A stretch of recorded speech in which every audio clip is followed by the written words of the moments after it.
struggling with a shoulder problem or an upper body problem and you've done all the basic rehab and you're kind of ready to move forward with strength, this is a good video for you to follow. The main thing for shoulders is alignment. It's the most important thing. It doesn't matter what exercises you do, if your shoulders are not in good alignment, you could be causing problems. Shoulder being a ball and socket, we want the ball in the center of the socket. And to help with that, we want to always make sure when we're doing all of these exercises that the shoulder blades are set back and down our back. It's a very active movement to do that, pulling the shoulder blades back and down our spine and keeping our quads and our bums and our abdominals engaged so that everything is in good alignment. So to warm up for this set of exercises, which will require dumbbell weights, I want you to do two things. You're going to do a couple sets of TheraBand external rotation. This is in my basic neck, shoulder, upper back video. If you're not sure of the technique, you can go back to that one. And with the shoulders engaged, we're just elbows 90 degrees, palms up, pulling out and controlling in. So I would do a set of 10 or 12 of that, and then a doorway stretch. And this is just helping make sure that your shoulders are going to be in good alignment before you start your weights. So let's do our doorway stretch. This one also is explained in a lot more detail in the neck, shoulder, upper back video. We're going to hold this for about 20 seconds. And I would say do a couple of sets of that before you start, even up to 3 sets. 10 reps with the TheraBand and 20 seconds in the doorway, and then just rotate through that 2 or 3 times before you start your weights. Okay, so I'm going to get into the weights right away. Always when you're starting weights, you start with a low weight. It's always better to go small. Even if it doesn't seem as challenging, you can always increase it. If you start too heavy, you might hurt yourself. So I'm going to take you through 7 dumbbell strengthening exercises. And I'm going to take you through them in an order that I suggest, just because based on the muscles that you're using, it'll give some muscles a rest in between so that you're not sort of doubling up on muscle use. Okay, so you'll choose your dumbbells. I'm just going to show you with 5s. We'll be standing if possible.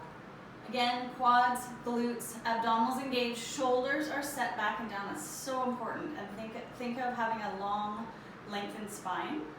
So for our bicep exercise, we're going to start holding the weights like suitcases, and we're engaging the fronts of our arms or our biceps to curl the weights up to the shoulders with a little bit of a twist, and then untwisting back down.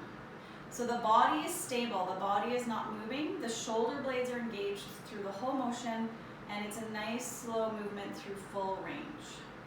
So that's what it looks like. I'm going to suggest 3 sets of 10 of all of these, and you can cycle through them all once, 10 reps of each, and then go back 2 or 3 times depending on what you're able to do.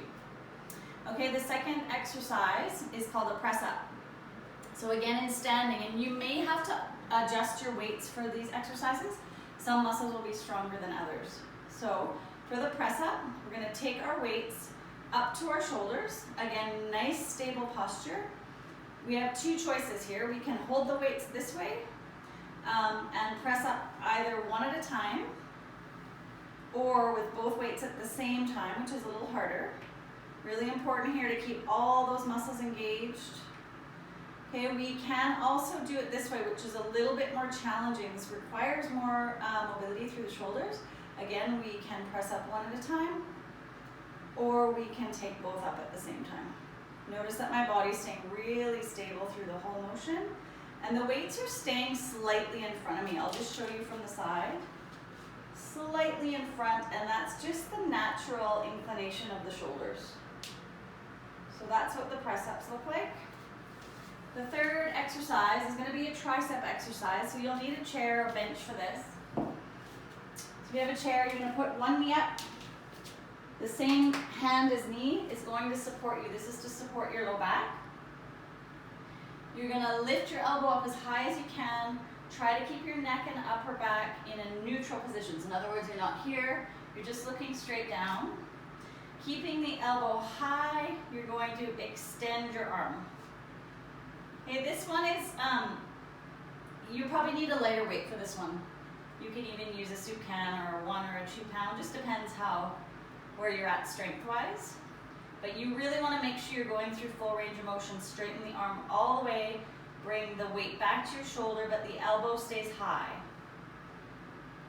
Okay, and then when you want to switch hands for the weight, knee up, same knee as hand, elbow comes high, elbow stays high, arm straightens and bends.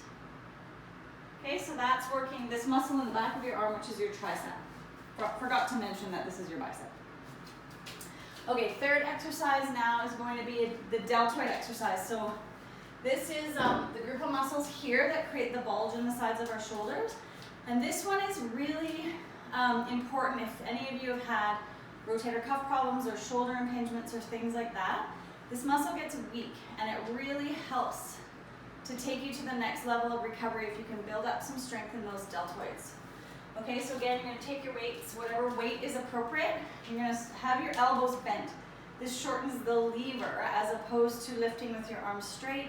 If you bend your elbows, you're going to have a shorter lever, which is going to be easier to start with. So starting with the weights here, again, nice stable posture, shoulders back and down. And what you're doing is taking the weights out to the side like this. And it's really important that the upper arms, the forearms, and the weight all stay on the same plane. And what I mean by that, I'll just show you from the side. Looks like this. What we don't want to see, so this is correct technique, we don't want to see this. This is not good. You see how the weights are lower than my elbows? We don't want that, and we don't want this. We don't want the hands coming up higher than the elbows. So everything is moving up together as one piece. If you can only go halfway to start with, because of a shoulder problem, that's okay. Do what you can, lighten your weight, shorten your range, whatever you need to do the exercise comfortably. But this will be a really good one to build up for you. Okay, so that's your deltoid exercise. Now we're going to do a one-arm row. Going back to the chair. Same position to start with as the tricep. So knee up, hand down. The weight is hanging. This time, you're pulling up from your back. So starting here, thinking of squeezing your shoulder blade towards your spine. Your spine's going to do a little bit of a gentle twist as you come up. And you're thinking about your back muscles as doing the work here. The arms just sort of following. So this is your one-arm row, rowing up the weight. And coming up as high as you can with that elbow and going straight back down through full range of motion. I'll just show you the other side real quick. So knee up, same hand down, starting with the weight hanging, engaging through the shoulder blade to pull the weight up. So thinking that this is more of a back exercise than an arm exercise, like so. Okay, that's your one-arm row, so that's working these muscles back here in the upper back and between the shoulder blades. Then we need to find a bench or some sort of surface. If you don't have a weight bench, you can put a yoga mat on a coffee table. That works really well. Or if you have a step, like one of those exercise steps, you can also lay on that. But you need a little bit of a raised surface for this one. So the first one that we're going to do lying down is called a pullover. So you're laying down on your back. Your knees are bent to stabilize your low back. You want your head right up at the edge of the bench or whatever you're laying on. You're just using one weight for this exercise, and you're holding it like this. Okay, so you want to keep your spine grounded. So using your abdominals to keep your spine firmly against the surface that you're laying on. You're going to punch the weight up towards the ceiling. Then you're going to let gravity take it back. You're going to let your elbows bend at the bottom. I'll have really good range of motion here, so you just go as far as you can. You'll feel a stretch through the backs of your arms. Now from here is the pullover. So you want to engage these muscles. These are called your lats. You actually want to pull the weight. If you see that little motion I'm doing, you're pulling the weight from your back, then extending your elbows, then bringing the weight down to the starting point. So I'll go through all that again. Keep your spine grounded, pressing down against the surface, punching the weight up to the ceiling, letting gravity take over, controlling the weight, letting your elbows bend, going as far as you can, and then pulling up with these muscles and almost with your abdominals too, to get the weight to here, extend the elbows and come back down. I'll just do a few more of those slowly. It looks like this. If you notice that my spine, my belly, my torso is staying really still, it's not getting pulled up by the weight.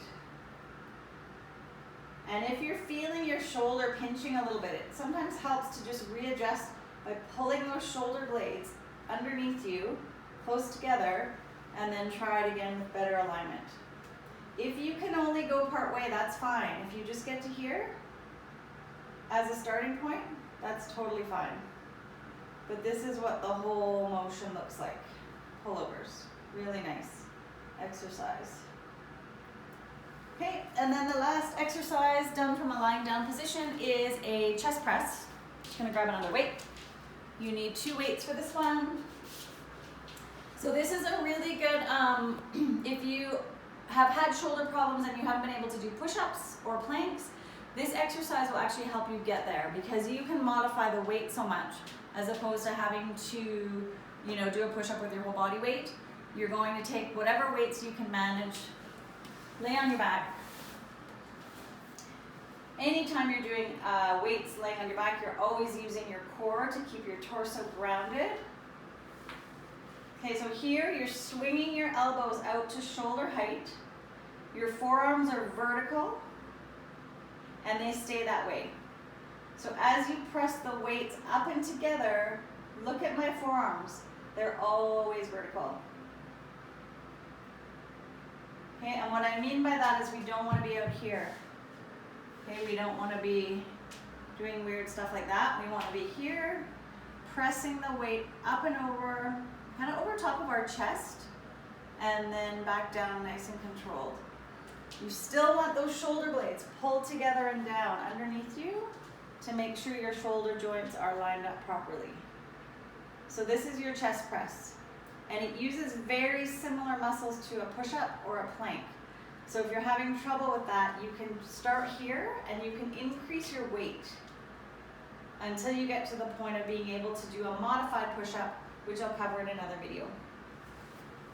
Okay, so that's 7 exercises. Just to recap, we've got your biceps, we've got your press-ups, we've got your triceps, which was on the chair, this guy, and then we have your deltoids, which was like that, and then your 1-arm row back on the chair this way, and then we were lying down for the pullover. That was this one. And then we had 2 weights for our chest press. And that was the 7 upper body strengthening exercises. And I hope you have fun with those.